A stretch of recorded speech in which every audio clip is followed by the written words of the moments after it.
Hi everyone, welcome to another season of Cheltenham Chat, season 9 of Cheltenham Chat. A very small channel this one, a lot of very faithful watchers though, and a great group of lads. Hopefully I haven't lost too many of them after last season's poor performance, but we had 7 good years before that, but last season, yeah, truthfully not the best. I've had a great summer away, I have to say, and the first thing to say is I'm not sure if this is going to be weekly this season or perhaps fortnightly for the first while and then weekly as we get towards the festival.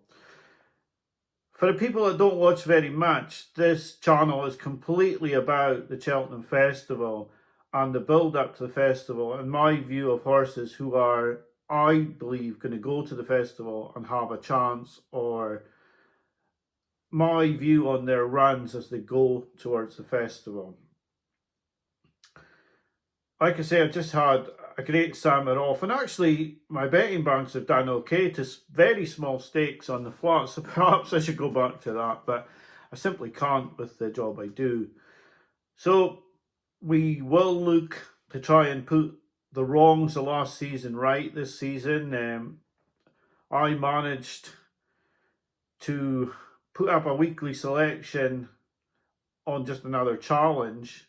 I put 15 selections on a weekly challenge. A 1 point level stake was plus 108 for the Cheltenham Festival. And yet on my own channel I've put up 11 losers. And I've managed to get 2 potential superstars beaten as well that would have both made us a profit last season. In Final Demand, I do wonder if that horse didn't take to Cheltenham, to be honest. His run at Punchestown subsequently was unbelievable. I don't understand how he ran so poorly at Cheltenham. And the other one that got beaten, who I think may be a potential superstar, and if not, he certainly should have beaten the horse who beat him at Cheltenham, and he thrashed him next time out at Punchestown, and that was Leau. So yeah. And the weekly challenge I've not put up Wood, who is 16 to 1. I never put up Jasmine DeVoe, who's 25 to 1. And I was very unlikely to put up Golden Ace at 66 to 1, but I did pick them, picking one horse a week towards the festival. Yeah, I've not done any of them on my bets for the festival on my own channel. So I'm just going to chronicle this week.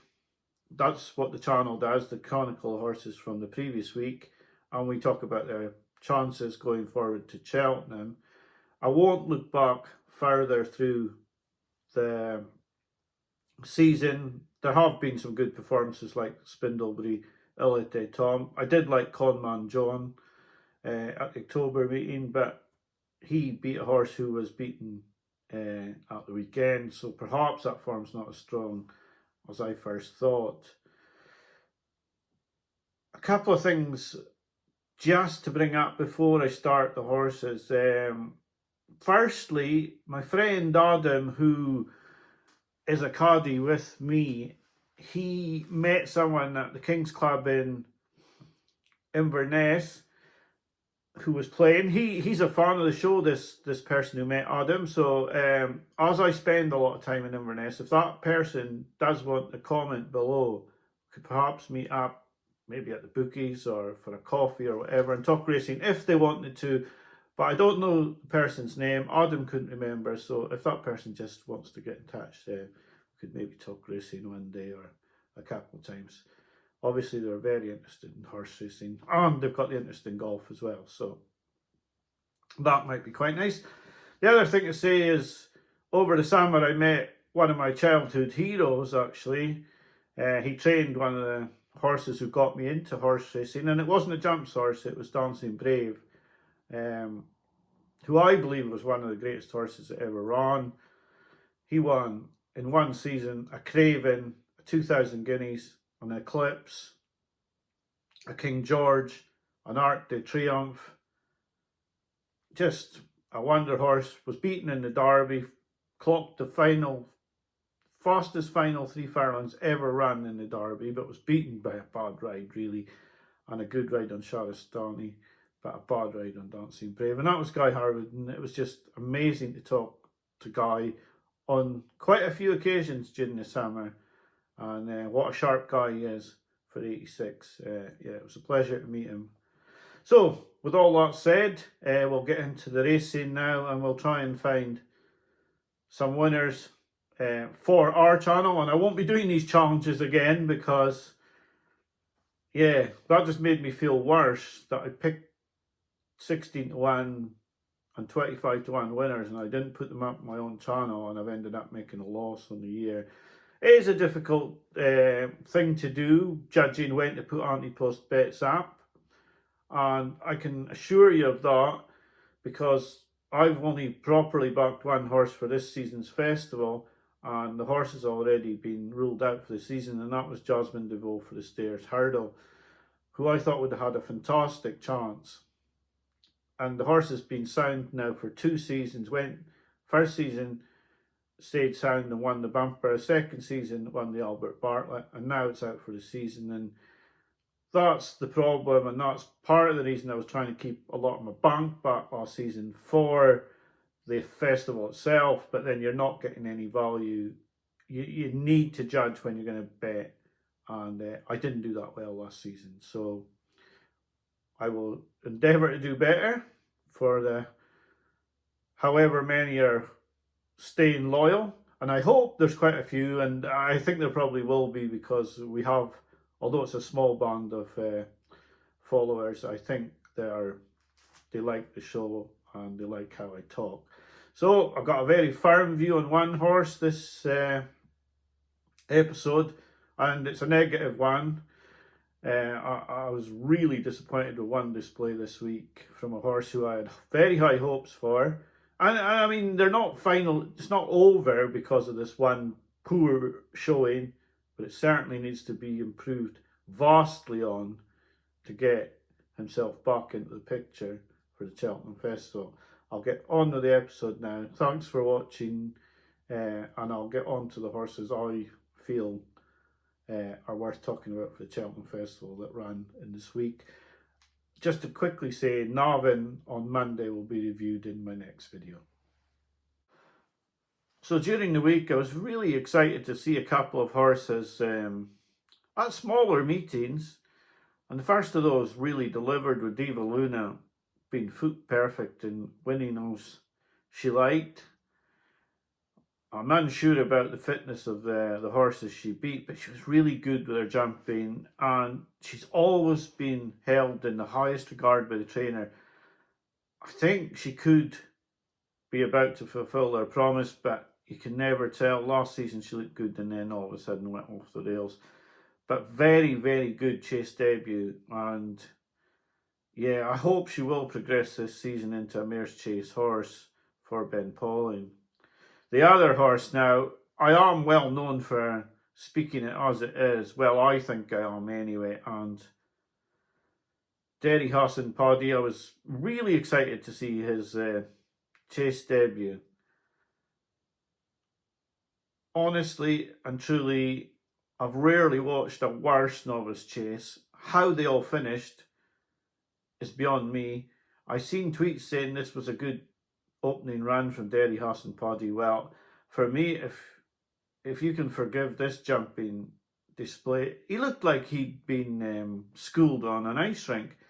He jumped right continually, he missed fences, he was just awkward, everything you don't want to see. I mean, if he'd made the odd error here and there, but I don't think he made ground at more than 2 or 3 fences on the whole round of jumping. He was just so poor, very, very poor.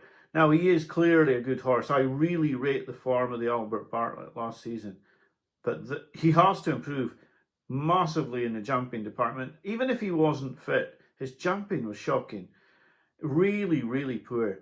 The jumping to the right, that's a worry for when he goes under pressure, even if he does start to run better and in better races. But the jumping to the right was a serious worry for me. I was not impressed at all, and really disappointed, because he was a horse who I had down after his third to Jasmine DeVoe in the Big Westerner, who I really thought would kick on this season. Fences would be the making of him. And I really thought he could be a big player against Final Demand in the Browns. One of only a few horses who I thought could really put it up to Final Demand. And I do have this theory about Final Demand that he didn't run his race at Cheltenham, and like he's a one I want to take on, which is why I was so keen on Derry Hustler as a horse who I thought could maybe go and win a Browns. But he was 143 last season, I think, at the end of the ratings, and if he doesn't jump better than this, he'll end up in an Ultim or a National Hunt chase, because this was just not good enough at all. Really poor. Now it could be that he'll come out a lot straighter next time out and run a lot better, but he's going to need to improve a lot. This was poor beyond belief for me. I was really, really disappointed with this horse, and yeah, Derry Hustler needs to really, really put together a far better run next time out. The other horse I loved last season was Leau. Now, everyone knows that Skelton's a good trainer. My worry with Skelton and Leau is that he just wants to win the trainer's title, and I think last season Leau got to the big festivals and he was a finished horse before he ran. He needs to be very fresh and he needs softish ground.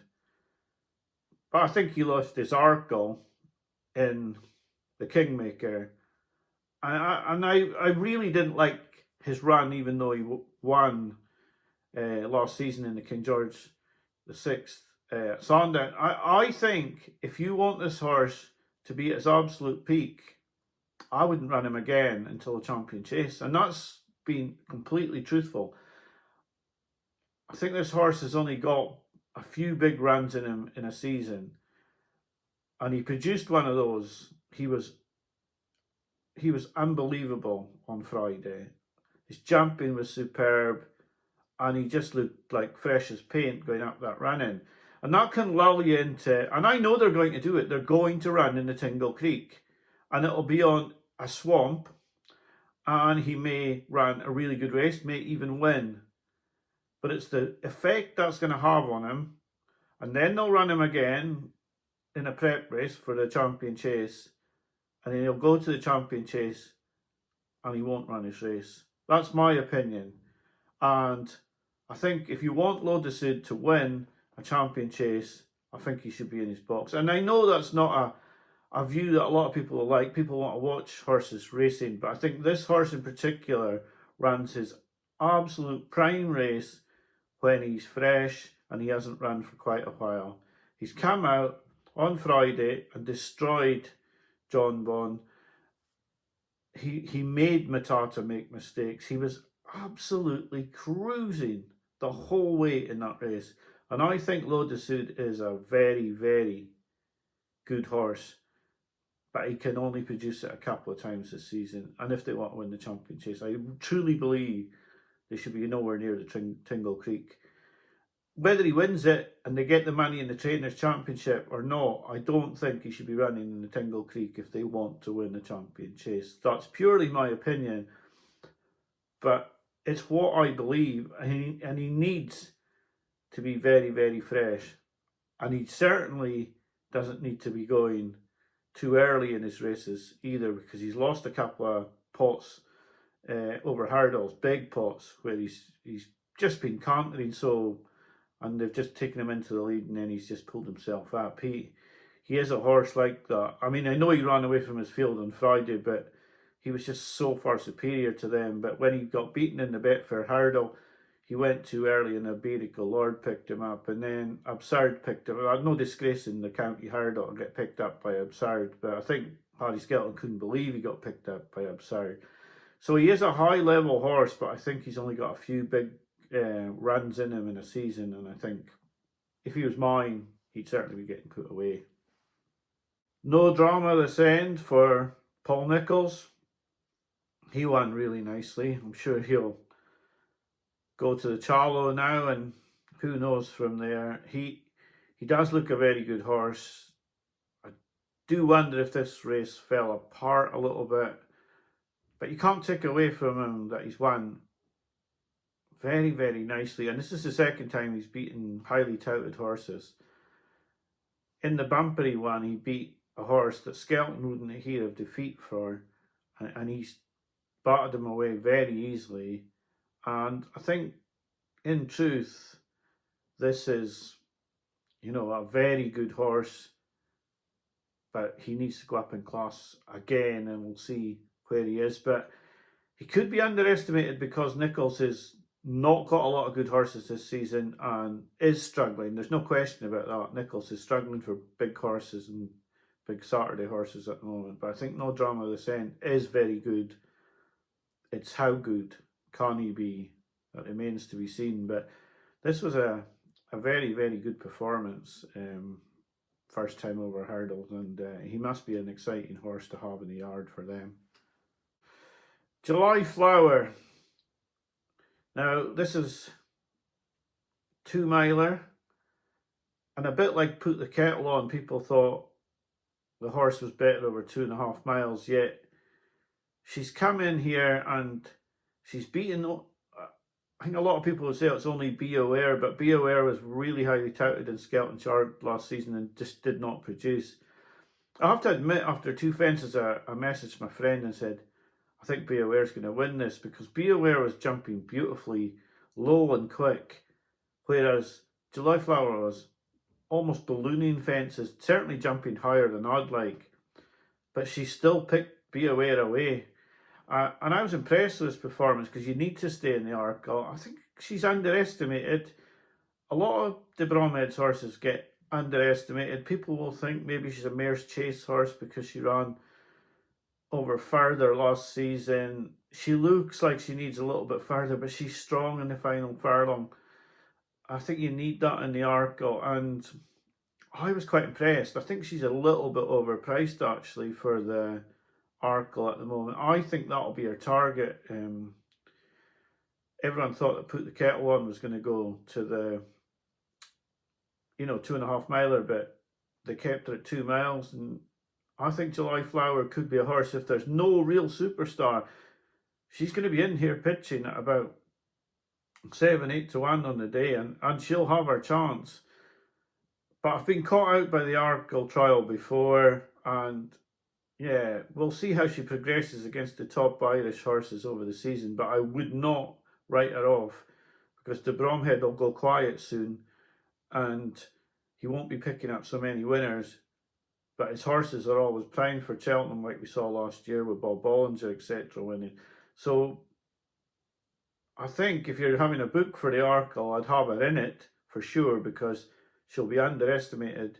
I think this was a good performance. I think, although Be Aware was only a handicapper last season, you can see from the money that came for the horse that they fancied Be Aware, because he was 7-8 to 1 during the week, and he's come into nearly joint favourite at one point before the race, and he's run really well, and he's not gone down without a fight, but she's had too much finishing speed for him. It's funny, because I said last season Be Aware I thought he was a bit of a twicer, and maybe he hasn't put it all in here, but for me, he ran to the line. They pulled miles clear, and Stencil was a horse I thought might improve for fences, and he looked to be going well, and they've run away from him. I think July Flower could be quite a good horse going forward, and I think she might be slightly overpriced in the Arkle. Although I'm not saying she'll win. I'd imagine she'll place in an Arkle, and I wouldn't be surprised if she did win either, getting £7. So I think she's one to keep on side for the Arkle, in my opinion. Final Demand is the anti-post short price favourite for the Brown Advisory, and he made a successful chasing debut today, and he was quite superb in his jumping. And when you compare that with the jumping of Derry Hustler Paddy on his debut, you see the difference in these horses. I hope that Derry Hustler Paddy, even if he didn't win, had jumped like that. So Final Demand off to a winning start. He was just different class to some of these horses. I still have that worry in the back of my mind about him at Cheltenham last season being beaten.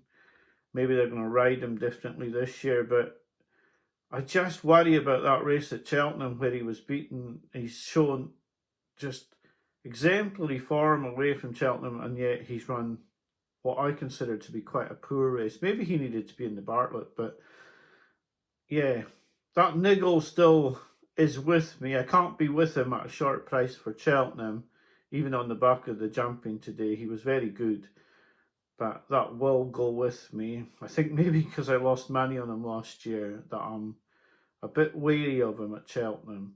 So although he'll probably run maybe once or twice more before Cheltenham and shorten up even further for the Brown Advisory, I think I'll be trying to take him on the day just because he's been beaten at Cheltenham already. It could be that it was just circumstances, but that Nicholls there and he's too short to be backing for the Brown Advisory now. He was a silly price before today, about 11-4. He'd be even sillier now, and not one that I'll be getting involved with, but you couldn't fault his debut today. The winner of the Bumper, St Clovis, was also very impressive in the final race today, but it just seems that no matter what, Willie always seems to win the Bumper. So although this winner will be underestimated and is probably very good, you have to see what else is going to come out for the rest of the season and judge things accordingly from there. But he's got Cheltenham experience now. He's won really nicely today, and yeah, I tend not to make much of a opinion on the Bumper until close to the DRF, or unless I see one really seriously impress me. And although that one did seriously impress me, I think I'll leave it alone for now. So that's the first episode made for the series. I see that Final Demand 6-4. I can't go ahead and back that. Not after being beaten at Cheltenham last year. I'd love Leau for the champion chase, but I heard Skelton today talking about the Tingle Creek, and I just don't think this horse can take a lot of racing. So for me, that's a no-no, unless they went to Tingle Creek and then straight to the champion chase. But I just don't believe they'll do that. So for me at the moment, no bets. Very excited to see how the form from Final Demand, New Lion, continues tomorrow with the Yellow Clay being out at Navan, and hopefully he'll run a big race. He has given a lot of weight away in the race, so we will see. But I'll be back either next weekend or the weekend after with the next episode of Cheltenham Chat. I hope you've enjoyed today's episode, and I'll be back to you very soon. Enjoy your next week, or 2 weeks if it's 2 weeks, and I'll be back to you very soon. Bye for now.